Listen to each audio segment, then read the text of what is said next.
Morning everyone, welcome to another Compliance Over Coffee. The title this morning is What do Sourcing and Treacle have in common? And Tony's comment to me this morning was, I'm going to sit and listen to this one because I really want to know what you're going to talk about. And he also said no chuckling and no laughing this morning, so I will try my best not to. So welcome to another Compliance Over Coffee. Sourcing and treacle. The reason that I'm making this analogy is this. Not that I've ever tried to do it, but apparently if you try to wade through treacle, it's fairly difficult. And quite often when you're starting and building a sourcing business, it can feel like you're walking through treacle. It really can. And I have conversations almost on a day-to-day basis with a variety of people that are considering coming into the sector, have done some training in some circumstances, have made a start and tried to find deals or tried to find investors. And they'll come and they say, how on earth do we find the right deals? How on earth do we find the right investors to work with? How on earth do we get paid?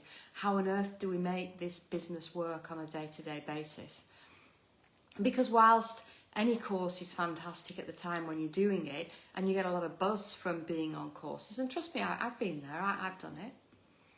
It's when you hit the road running on the Monday morning after the course and something happens that you don't have the answer to, or somebody asks a question and you've no idea what to say, or all of a sudden those notes that you wrote and you were convinced that you'd written everything down that you needed, you can't read your writing, that the lethargy sets in, that treacle sets around your feet, and all of a sudden you think this is in the too hard to do box. Well, I've got news for you that any business that you start and you set up is going to be hard work. Doesn't matter whether it's sourcing or anything else. It is hard work. And there is no quick, fast way of getting money into your bank through business.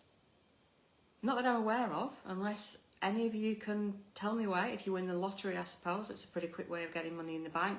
Some used to joke if you rob a bank, not that I would suggest doing that, but I suppose if you got away with it, that might be a pretty quick way, although I would imagine it's a bit more difficult in this day and age.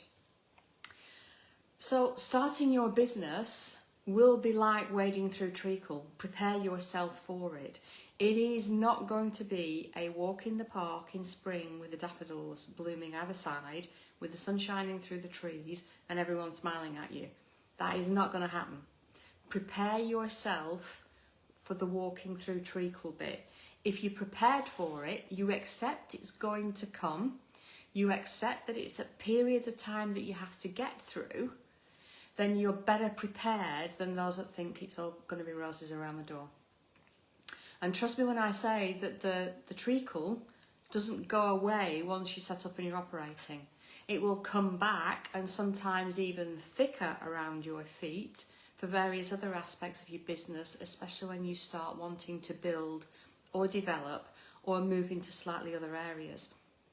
And Tony and I have experienced this over the last, certainly since 2014 when we started on our compliance mission, the change in direction that we've had and hitting brick walls and wading through treacle and all sorts of things.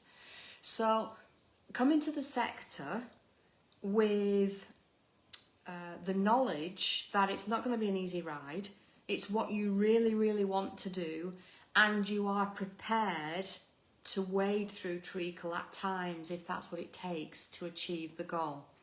Does sourcing work as a business? Yes, it does, absolutely. Is there a need for it?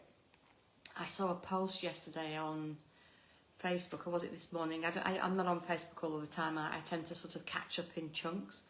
And someone was saying there are more sourcing agents than there are great deals. There are thousands of sourcing agents out there. Well, they have sourcing or another variation of the title on their social profiles, LinkedIn, Facebook. The estimated educated guesstimate is probably north of 10,000 at this moment in time-ish. Does that mean that you walk away from the sector because it's flooded with sourcing agents? Hell no. No. You make what you do your niched area. You make what you do different for you. You make yourself stand out from that 10,000 plus. And trust me, that's not difficult. It really isn't if you set your mind to it and you know what you're doing. Because we know that through the National Association, we're setting the precedent for standards, and those other governing bodies and supervisory bodies are accepting that standard, that in the future, the National Association will be the place for people, well, for investors to go and search.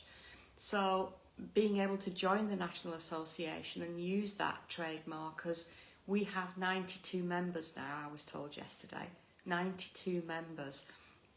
Now I know that that's a tiny fraction of 10,000 plus, but imagine if you're one of those 90 something members, how using that trademark logo and being a part of live webinars with the heads of the TPO, the heads of PRS, direct to insurance desks, direct to data protection gurus, direct to AML specialists, direct to commercial conversion specialists, all sorts of other things that are coming down the road for you, how that will set you apart from all of the rest of the chaff. So you need to make yourself the wheat so that people can easily sort you from the chaff.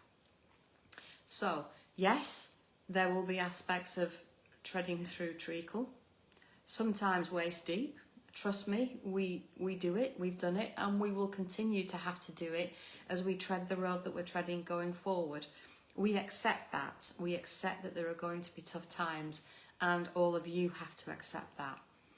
But you can also buck the trend by making yourself different from those 10,000 plus that are out there, and that is essential in marketing, certainly. And set yourself up differently, make yourself the wheat, not the chaff, and make sure that those times of treading through treacle aren't there 24/7, 7 days a week. That is Compliance Over Coffee this morning. I hope it was useful to you. Maybe it was relevant for you at this moment in time where you are in your journey.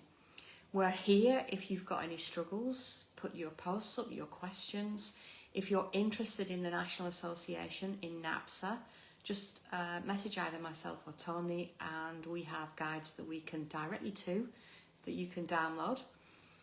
We also have at the moment a trial where you can come on board for a trial of what we do, free of charge, and just have a nosy around and see, and have a look at the site and see what's going on, or we can do a demo for you. It's entirely up to you. We're here if you want to take a look. We will be back again next Thursday at the usual time of 8:30 in the morning. If you're interested in joining us then, that will be fantastic. In the meantime, have a brilliant weekend. Tony and I are having a long-awaited break, courtesy of our girls and our son as a Christmas present in the Lake District. From Saturday until next Wednesday, we will be away. Although we will be contactable for those of you that are NAPSA members, don't worry, we will still have our laptops with us. So there you go. I'll see you again next Thursday. In the meantime, I hope the sun shines on you this weekend. Bye for now.